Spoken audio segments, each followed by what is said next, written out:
Shri Gayatri tours and travels Chardham yatra complete travel plan. నమస్తే, welcome to it's you TV. నేను మీ నందు. ఇవాళ మనతో పాటు ప్రస్తుతం స్టూడియోలో ప్రముఖ ఆధ్యాత్మికవేత్త నానాజీ పట్నాయక్ గురువు గారు ఉన్నారు. గురువు గారితో మాట్లాడదాం. నమస్తే గురువు గారు. శ్రీమాత్రే నమః. గురువు గారు, మీరు ప్రీవియస్ చేసిన ఇంటర్వ్యూస్లో కూడా చెప్పారు, యుద్ధం ఆగినట్టే ఆగుతుంది, బట్ ఇక్కడితో ఆగిపోయింది అనుకోలేం, మళ్ళీ కంటిన్యూ అవుతుంది అని చెప్పి. అలానే యుద్ధం మళ్ళీ కంటిన్యూ అయింది అంటే ఎక్కడో యుద్ధం జరుగుతుంటే ఆ ఎఫెక్ట్ అంతా కూడా మన ఇండియా మీద పడింది. ఇప్పుడు మోడీ మళ్ళీ లాక్డౌన్ కూడా పెట్టే ఛాన్సెస్ ఉన్నాయని చెప్పి మోడీ గారు కూడా అనౌన్స్ చేశారు. అంటే అసలు ఈ సిచ్యువేషన్స్ ఇన్ ఫ్యూచర్లో ఎలా ఉండబోతున్నాయి, అసలు ఏ దాని మీద ఎఫెక్ట్ పడబోతుంది, గతంలో జరిగినట్టే ఇప్పుడు కూడా ఇది ఎక్స్ట్రీమ్కి వెళ్ళే ఛాన్సెస్ ఉన్నాయా? ఇక్కడ ఏంటంటానండి, ఫస్ట్ ఆఫ్ ఆల్ లాక్డౌన్ అంటే మనకు కరోనా వచ్చినప్పుడు ఉండే లాక్డౌన్లా కాదు. అప్పుడు ఎందుకు లాక్డౌన్ పెట్టారు అంటే అది రోగము విస్తరించకుండా ఉండడం కోసం ఎవరిలలో వాళ్ళు ఉంటే అది క్లియర్ అవుతుందనే భావంతో పెట్టారు. కానీ ఇది హెల్త్ ఇష్యూ కాదు కదా. ఇది ఏంటంటే తక్కువగా బయట ఇప్పుడు పెట్రోల్ ప్రాబ్లం, డీజిల్ ప్రాబ్లము, ఇప్పుడు ప్రస్తుతం ఏంటంటే కమర్షియల్ గ్యాస్ ప్రాబ్లం వచ్చింది, కొద్దిగా నాన్ కమర్షియల్కి రాలే కానీ రేపు పొద్దున్న ఖచ్చితంగా నాన్ కమర్షియల్ కూడా గ్యాస్ ప్రాబ్లం రాబోతుంది 100%. కాబట్టి ఇప్పటి నుంచే ఇండక్షన్ స్టవ్స్, ఇంట్లో ఆల్టర్నేట్గా వండుకునేటువంటివి ఏవేవైతే ఉంటాయో అవన్నీ ఖచ్చితంగా, కెటిల్ ఉంటుంది వాటర్ వేడి చేసుకునేది, అట్లాగే ఇంట్లో కాస్త వండుకుంటేనే తప్ప వండుకోని పక్షంలో కూడా ఇప్పుడు మనకి పౌడర్స్ ఉంటాయి, మనకి రకరకాల ధాన్యాలకు సంబంధించిన పౌడర్లు, అవి ఆవకాయలు లాంటివి కూడా స్టాక్ పెట్టుకోండి. ఎందుకంటే కొన్నిసార్లు మనకి ఎలా ఉంటుందంటే కొన్ని సిచ్యువేషన్స్లో వండుకునే స్థితి కూడా వస్తుంది, కొన్ని సిచ్యువేషన్లో వండడానికి చాలా భారమైన స్థితి కూడా వస్తుంటుంది. కాబట్టి ఇప్పటి నుంచే మీరు ఇండక్షన్ స్టవ్స్, పవర్కి సంబంధించినవి ఏవేవైతే మనకు మార్గాలు ఉంటాయో అవన్నీ కూడా మీరు పోగు చేసి పెట్టుకోండి. అలాగే నేను ఎప్పటి నుంచో చెప్తున్నా, వాయుతత్వ రాశుల్లో గురువు సంచారం, గురువు యొక్క స్వరూపం మారింది కాబట్టి ఈ వాయు సంబంధించిన వాటి మీద ఎఫెక్ట్ పడుతుంది. అంటే ఇంటర్నెట్ మీద కూడా ఎఫెక్ట్ పడుతుంది, ఇది ఖచ్చితంగా ఇంటర్నెట్ మీద ఎఫెక్ట్ పడుతుంది, గ్యాస్ మీద ఎఫెక్ట్ పడుతుంది. మన వరకు రాలేదు కదా, ఏం కాదులే అనుకోవడానికి లేదు. ఇంకోటి ఏంటి, 4-5 రోజులు మధ్యలో ఈ విరామం ఇచ్చినట్టు మళ్ళీ స్టార్ట్ అవుతుంది. ఎందుకంటే ఇది ఒక రకంగా చెప్పాలంటే 3వ ప్రపంచ యుద్ధమే ఇది. ఎందుకంటే ఏ క్యాలిక్యులేషన్స్తో మీరు చెప్పగలరు అంటే, మనకి శాస్త్రాల్లో గురువు గనక 3 రాసులు మారితే దాని ప్రభావం జనాల మీద, సామాన్య ప్రజల మీద పడుతుంది అని ఉంటుంది. ఇప్పుడు ఎలా పడుతుంది సామాన్య ప్రజల మీద ఎఫెక్ట్? మనకు లాస్ట్ టైం కోవిడ్ రావడం వల్ల జరిగింది, అవునా?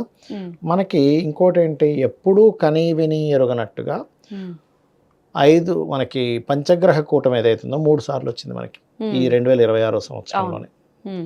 పోయిన సంవత్సరం కూడా గురువు 3 రాసులు మారాడు. అంటే ఏంటి, వృషభము, మిథునము, కర్కాటకం మారి మళ్ళీ కర్కాటకం నుంచి మిథునంలోకి వెళ్ళిపోయాడు. అందుకే మనకి పరాభవనామ సంవత్సరం ఎండింగ్లోనే వార్ స్టార్ట్ అయింది. ఇంకా ఇది మన విశ్వవసు నామ సంవత్సరం ఎండింగ్లోనే వార్ స్టార్ట్ అయింది, పరాభవనామ సంవత్సరం కంటిన్యూషన్లో వచ్చేసింది వార్. అంటే విశ్వవసువులో ఎండింగ్లో స్టార్ట్ అయ్యి పరాభవ కంటిన్యూషన్ అయింది. సో ఆ సంవత్సరంలోనే 3 రాసులు మారాడు, ఈ సంవత్సరంలో కూడా 3 రాసులు మారబోతున్నాడు. సో ఎప్పుడైనా మనకి ముండేన్ ఆస్ట్రాలజీ పరంగా గురువు గనక 3 రాసులు మారితే ప్రాణ నష్టం ఎక్కువగా జరుగుతుందని చెప్పారు. ఇంకా చెప్పాలంటే 7 కోటి విహి అంటారు, అంటే 7 కోట్ల ప్రాణ నష్టం జరుగుతుందని చెప్తారు. కాబట్టి సామాన్య ప్రజలకు ఏమీ కాకూడదు. కాబట్టి ఇంటి నుంచి బయటికి వెళ్ళేటప్పుడు కొంత జాగ్రత్త పడ్డము. బార్డర్స్ దగ్గరలో ఉంటారు ప్రతి దేశానికి, అక్కడ కొంచెం దగ్గరగా ఉన్న వాళ్ళు కొంచెం దూరంగా జరగడం, కానీ ఇంటి నుంచి బయలుదేరేటప్పుడు మీ ఇష్టదైవాన్ని తలుచుకోవడము, చండీ పారాయణము, లేకపోతే ఇండియన్సే మనకు రకరకాల దేశాల్లో ఉంటారు, అలా ఉండేటువంటి వారు కూడా కాస్త వీలైతే అక్కడికంటే కూడా అక్కడ బాగా ఇప్పుడు కొన్ని ముస్లిం కంట్రీస్, అమెరికన్ కంట్రీస్ మీద దీని ఎఫెక్ట్ ఎక్కువగా పడుతుంది. కాబట్టి ఆ యొక్క దేశాల్లో ఉండేవారు వీలైతే కనుక కాస్త ఇండియా ఈజ్ సేఫెస్ట్. ఎందుకంటే మీరు ఇందాక అన్నారు ఇండియా కంటే వేరే దేశాలు ఎక్కువ ప్రభావం పడ్డాయి. ఎందుకంటే మనకి 10-20% ఉంటుంది. మనకి పెట్రోల్ రేట్ ఇంకా పెరగలేదు చెప్పాలంటే పెద్దగా, ఏదో 1-2 రూపీస్ అటు ఇటు ఉండొచ్చు. కానీ వేరే దేశాల్లో 200%, 400% పెరిగింది. మన దేశం ఏంటంటే చాలా ప్లానెడ్గా ఎక్కువ దేశాల నుంచి మనం దిగుమతి చేసుకుంటున్నాం. ఎప్పుడైతే ఎక్కువ దేశాల నుంచి దిగుమతి చేసుకుంటున్నాం, ఒకే దేశం మీద ఆధారపడకుండా అది కవర్ చేస్తుంది. కాకపోతే ఈ గ్యాస్ అనేటువంటిది మాత్రం కొంచెం ఇబ్బంది ఇవ్వనుంది కాబట్టి ఇక్కడ నుంచే కొంచెం ఆల్టర్నేట్ మనం వాడుకుందాము, ఆల్టర్నేట్ చూసుకుందాము. ఇవాళ రేపు బొగ్గుల పొయ్యిలు, మనకి కర్రల పొయ్యిలు కూడా బయటికి పొగ రాకుండా వచ్చాయి. అందుకని ప్రతి ఇంట్లో, ఎందుకంటే ఇప్పుడు కుజుడు ఈ సంవత్సరం మంత్రి అయ్యాడు. మంత్రి కుజుడు అయినప్పుడు ఏమవుద్దంటే మన ఆలోచన విధానం, అంటే దేశ నాయకులు, దేశం మీద ఉండేటువంటి ఆలోచన విధానం కుజుడు యుద్ధాలకు కారకుడు. యుద్ధాలకు కారకుడు కాబట్టి ఏదైనా ఒక చిన్న ఇన్సిడెంట్ జరిగితే వెంటనే యుద్ధం చేసేద్దాం అంటే మాటలతో సామరస్యంగా ఏదో కూర్చొని మాట్లాడుకుని సెట్ చేసుకుందాం అన్నట్టుగా ఉండదు. ఇది ఖచ్చితంగా మూడవ ప్రపంచ యుద్ధానికి దారితీస్తుంది. కాబట్టి నేను చెప్పేది ఏంటంటే, అసలు నన్ను అడిగితే అలా జరగకూడదనే కోరుకోవాలి మనస్ఫూర్తిగా. కానీ సిచ్యువేషన్స్ అలా లేవు, ఎందుకంటే నష్టం ఎక్కువ జరుగుతుందమ్మా. దేశం ఆర్థికంగా దెబ్బతింటుంది, అండ్ అట్లాగే సామాన్య ప్రజలు ఇబ్బంది పడతారు. దీనివల్ల చాలా వాటికి ఎఫెక్ట్ పడుతూ ఉంటుంది. ఇప్పుడు గ్యాస్ రావట్లేదు, సరే గ్యాస్ ఇంట్లో వంటకానికి ఇబ్బంది అనుకుంటే, గ్యాస్ వర్క్ చేసేవాడి పరిస్థితి, గ్యాస్ డీలర్షిప్ తీసుకున్న వ్యక్తి పరిస్థితి, గ్యాస్ని సప్లై చేయడానికి ఆ ట్రాలీస్ నడుపుతారు, మరి వాళ్ళ పరిస్థితి. మనం ఎన్ని రకాలుగా ఇబ్బంది వస్తుంది. సప్లై చేసేవాడి దగ్గర నుంచి, మోసేవాడి దగ్గర నుంచి, అమ్మేవాళ్ళ దగ్గర నుంచి, కొనేవాడి దగ్గర నుంచి ఎన్ని ఇబ్బంది. మనం ఎంతసేపు ఆ వంట వండుకోవడం మెయిన్ రీజన్ కాబట్టి అక్కడ వంట అయ్యో ఫుడ్ లేదనుకుంటున్నాం, కానీ ఇంతమంది యొక్క జీవితం మీద ఎఫెక్ట్ పడుతుంది. అలాగా రకరకాల వీటి మీద పడుతూ ఉంటుంది. అయితే ఈ వార్ రిలేటెడ్ సంబంధించినటువంటి విషయం కనుక చూసుకున్నట్లయితే ఇక్కడ పర్టికులర్గా ఏంటంటే నేను చెప్పేది ఒకటే, ఇదేదో 2 రోజుల్లో జరిగి ఆగిపోతుంది అనేటువంటిది పెట్టుకోకండి మైండ్లో. ఇది లాంగ్ టర్మ్గా నెలలు సంవత్సరాల తరబడి జరిగేటువంటిది వారిది. ఇప్పుడు కూడా అంటే అందరికీ ఉన్న హోప్ ఏంటంటే మోడీ గారికి ప్రతి కంట్రీతో కూడా స్నేహపూర్వకమైన సంబంధాలు ఉన్నాయి కాబట్టి ఆయన చైనాతో మాట్లాడగలరు, ఇంకో కంట్రీతో కూడా డైరెక్ట్ కాల్ చేసి మాట్లాడగలరు. సో మోడీ ఒక్కరే యుద్ధాన్ని ఆపగలరు అనేది కూడా వినిపిస్తుంది. అంటే ఇప్పుడు 5 రోజులు మాత్రమే వారికి ఒక ఫుల్ స్టాప్ పెట్టారు కాబట్టి మోడీ గారు మాట్లాడితే ఏమైనా ఇది తగ్గే ఛాన్సెస్ ఉంటాయా? అంటే మీరు అన్నట్టుగా ఒక రకంగా చెప్పాలంటే మన దేశం యొక్క అదృష్టం కొంచెం, అంటే ఆ క్యాపబుల్ ఉండేటువంటి పిఎం ఉండడం కూడా. కానీ ఇక్కడ శాస్త్రం ఏం చెప్తుంది అంటే, రాజు కానీ మంత్రి కానీ కొన్ని పాపగ్రహ సంబంధాలు కలిగినప్పుడు అవి కొంచెం వార్ వైపే దారితీస్తుంది. అంటే మోడీ మాట్లాడితే మన ఇండియాకు వచ్చేటువంటి విపత్తుల నుంచి కొంచెం తప్పించడానికి ఆయన ఏదైనా మాట్లాడగలుగుతాడు.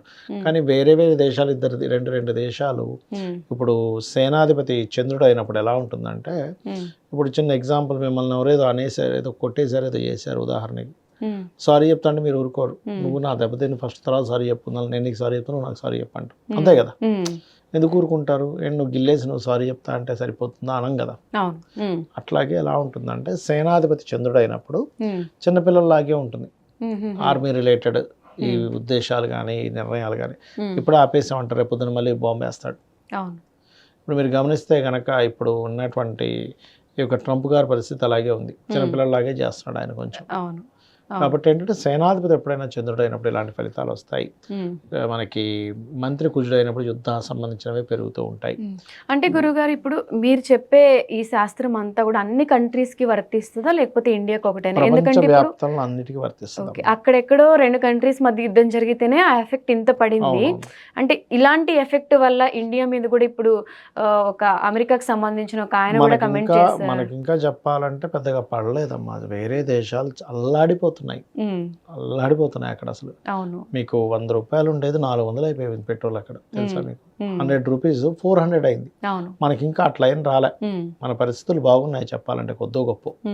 కానీ వేరే దేశాల్లో చాలా చాలా చాలా సిచ్యువేషన్స్ ఘోరంగా ఉంది చెప్పాలంటే. కాబట్టి నేను అనేది ఏంటంటే, అక్కడ సిచ్యువేషన్స్ బాగాలేవు. యుద్ధం చేయాల్సి వస్తే ఇండియాలో ఉన్న ముంబై కానీ ఢిల్లీ కానీ మీద, ఆ 2 ప్లేసుల మీద మేము అటాక్ చేస్తాము అని అమెరికాకు సంబంధించిన ఆయన ఓపెన్ గా ఒక ఇంటర్వ్యూలో చెప్పారు. అంటే ఈ గొడవలో మన ఇండియాకి ఎటువంటి సంబంధం లేదు. సో అవతల వాళ్ళు చేసే చెప్పేది ఏంటంటే, అమెరికా కనుక పాకిస్తాన్ మీద వేస్తే పాకిస్తాన్ వాళ్ళు ఇండియాలో ఉన్న దాని మీద చేస్తామని, అంటే అదంతా మూర్ఖత్వం. ఒకసారి ఆలోచించాను. అంటే ఏంటి, నీకు చేతగా అట్లేదు అనమాట నువ్వు ఎదుర్కోవడం. నువ్వు చేతగా నోడివి, ఇంకో కంట్రీని ఇన్వాల్వ్ చేయాలి, నువ్వు గమ్మున ఉండాలి. చేతకాపోతే నీకు యుద్ధం రాకపోతే నేను యుద్ధం చేయలేనని ఇంట్లో కూర్చోవాలి. నేను వాడేదో బాంబు వేస్తాం మన మీద వేస్తున్నాం అంటే ఎంత విషయం ఉంది చెప్పండి ఒకసారి. అంటే ఇంకో కంట్రీని ఇన్వాల్వ్ చేస్తే వాళ్ళు కొంచెం సేఫ్ అవుతారు, మనతో పాటు మిగతా కంట్రీస్ కూడా కొట్టుకోవాలనే ఉద్దేశంతో ఇప్పుడు ఆ మాట అన్నారు. నిజంగానే ఆ మాట అన్నప్పటి నుంచి ఇండియాలో ఉన్న వాళ్ళు కూడా మనకు కూడా వార్ వచ్చే సిచ్యువేషన్ ఉంటుందా? ఇండియా కూడా వార్ లో మన దిగితే పక్కన ఉండే దేశంతో మనకు వస్తుందమ్మా. అంటే ఈ పాకిస్తాన్ లాంటి దేశంతో మనకు ఉంటుంది. కాకపోతే ఏదేమైనా కూడా మొత్తం ప్రపంచవ్యాప్తంగా చూస్తే వరల్డ్ వైజ్గా ఇండియాకి తక్కువ మోతాదులో ఇబ్బంది ఉంటుంది, మిగతా అన్ని దేశాలకి, అందులో పర్టికులర్గా ముస్లిం కంట్రీస్కి, అమెరికా కంట్రీకి ఎక్కువ ఉంటుంది ప్రభావం. అది ఇప్పట్లో అయితే ఆగదు, నెలలు కంటిన్యూ అవుతుంది, ఖచ్చితంగా కంటిన్యూ అవుతుంది. ఎందుకంటే ఆగాలనే కోరుకుందాం మనం. ఏంటంటే శాస్త్రం ఏం చెప్తుందో అది చెప్పాలి కదా అని చెప్తున్నా, కానీ నేను మాత్రం ఆగాలనే కోరుకుంటా. ఎందుకంటే సామాన్య ప్రజలు ఆర్థిక ఇబ్బందులు ఎక్కువ అవుతాయి కదా, అందుకని నేను అనేది. ఇప్పుడు లాక్డౌన్ అంటే మళ్ళీ ఎకనామీ లాస్ అవుతుంది, అలానే ఆఫీసులకు వచ్చే వాళ్ళు ఈ పెట్రోల్ వల్ల దాని వల్ల ఇప్పుడు అందరూ కూడా మళ్ళీ ఒక మూలన పడిపోయే సిచ్యువేషన్. అంటే లాక్డౌన్ అంటే అప్పట్లో లాక్డౌన్ కాదు, కొంచెం కొన్ని రిస్ట్రిక్షన్స్. ఇప్పుడు ఇష్టం అవసరం ఉంటేనే రోడ్డు మీదకి వెళ్ళండి, పెట్రోల్ వాడండి, డీజిల్ వాడండి, అవసరం ఉంటేనే ఏదైనా చేయండి, అనవసరంగా మీరు తిరక్కండి. దీనివల్ల అనవసరంగా పెట్రోల్ ఇప్పుడు చూడండి సరదాగా తిరిగేవాడు కూడా ఉంటాడు, అవును ఊరికి అటు తిరిగి వద్దామండి అంటాడు. ఎందుకు తిరుగుతున్నారు బాబు, అవసరం ఉన్నది పెట్రోల్ డీజిల్ తక్కువ ఉన్నప్పుడు. కాబట్టి అలాంటివి కొన్ని రిస్ట్రిక్షన్స్ పెడుతుంది. అవును గురుగారు, ఇప్పుడు ఇండియాలో ఉన్న వాళ్ళందరూ ఇక్కడ మనకి ఎఫెక్ట్ లేదు కాబట్టి, యుద్ధం లేదు కాబట్టి ఆర్థికంగా నష్టం ఉన్నా కూడా ఎలాగోలా బతికేస్తాం. మరి మన కంట్రీలో సంబంధించిన వాళ్ళు, మన కంట్రీ వ్యక్తులు అదర్ కంట్రీస్లో ఉన్నారు, ఇప్పుడు అక్కడ కూడా వార్ జరుగుతుంది కాబట్టి ఇటువంటి టైంలో వాళ్ళు అసలు రిటర్న్ ఇండియాకి వస్తే బెటరా లేకపోతే? అదే చెప్పాను కదా, అసలు యాక్చువల్గా ఏంటంటే ఇబ్బంది ఉంది అనుకునే వాళ్ళు ఇండియాకి వచ్చేసుకోకుండా ఇండియాకి రావడమే 100% కరెక్ట్ బయట దేశాల్లో ఉండడం కంటే ఇప్పుడున్న కండిషన్లో. ఎందుకంటే గురువు 3 రాసులు మారేటప్పుడు మైగ్రేషన్ జరుగుతుంది. అంటే ఒక దేశంలో ఉండేవాడు ఇంకో దేశానికి మళ్ళీ రిటర్న్ వెళ్ళడం, మళ్ళీ అటు తిరగడం, ఇవి ఖచ్చితంగా జరుగుతాయి, అందులో ఎటువంటి డౌట్ లేదు. అలాగే శాటిలైట్ ప్రాబ్లమ్స్ అండ్ అట్లాగే సిగ్నల్ ప్రాబ్లమ్స్ రావడం, గ్యాస్ రిలేటెడ్ విషవాయువులు కాస్త పెరగడం, ఇలాంటివన్నీ కూడా ఖచ్చితంగా ఇండియాలో జరుగుతాయి. ఇండియాలో కదా ప్రపంచ దేశాల్లో జరుగుతుంది. ఈ మీరు ఇంటర్నెట్ అన్నారు, ఇంటర్నెట్ కూడా ఇప్పుడు ఏదో ప్రాబ్లం ఉంది అని చెప్పి వస్తుందండి. నేను ఇప్పుడు కాదు 2-3 నెలల నుంచి మొత్తుకుంటున్నా ఇంటర్నెట్ ప్రాబ్లం ఉంది కాబట్టి మీరు కొంత మనీ చేతిలో పెట్టుకోండి, ఈ స్కానింగ్స్ ద్వారానే నడిపించకండి లైఫ్. ఎందుకంటే అది పాడైపోయింది, ఇంటర్నెట్ లేదు. అప్పుడు ఏం చేస్తారు, ఎక్కడ నుంచి స్కాన్ చేసుకుంటారు మీరు డబ్బు?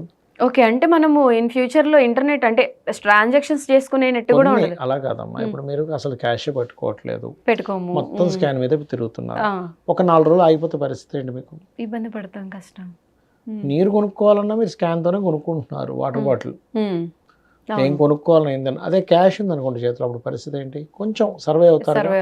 అందుకని నేను ఒకటే చెప్తున్నా చాలా రోజుల నుంచి, 2-3 నెలల నుంచి ఇదే చెప్తున్నా ప్రతి వీడియోలో. మీరు ఒక 1-2 నెలలు మీకు సర్వే అయ్యేంత డబ్బు మీ దగ్గర ఉంచండి. ఎగ్జాంపుల్ మీకు ఒక 30,000 ఖర్చు అనుకోండి నెలకి, 30,000 ప్లస్ ఇంకో 60,000 మీ దగ్గర పెట్టుకోండి. అప్పుడు ఏమవుద్దంటే సడన్గా ఏదైనా ఇబ్బంది వచ్చినా, ఇంటర్నెట్స్ లాంటివి ఏమైనా ఆగిపోయినా మీరు ఇబ్బంది పడకుండా ఉంటారు. అర్థమైందమ్మా? అది సో వార్ వల్ల మనకి ఓన్లీ ఎకనామీయే కాకుండా ఇప్పుడు ఇంటర్నెట్, మనీ సేవింగ్స్, చెప్పాలంటే మన దేశానికి చాలా తక్కువ, బయట దేశాలు అన్ని దేశాలకి చాలా ఎక్కువ ప్రభావం అనేటువంటిది. కంపేర్ చేస్తే అన్నిటికంటే మనకి తక్కువ, మనకి చాలా అంటే చాలా బెటర్ చెప్పాలంటే. సో ముందే మనకి అన్ని తెలుస్తున్నాయి కాబట్టి ఉన్న దాంట్లో జాగ్రత్త పడి సేఫ్ గా ఉండాలి. ఎందుకంటే ఇప్పుడు ఈ పెట్రోల్ ఉందనుకోండి, వేరే దేశాలు కొన్ని దేశాల మీద, కానీ మనం అలాగా ఒక 50 కంట్రీస్ మీద నుంచి వస్తుంది మనకి. ఓకే, అందుకని మనం కొంచెం సర్వ్ అవ్వగలుగుతున్నాం. అది ఓకే గురు.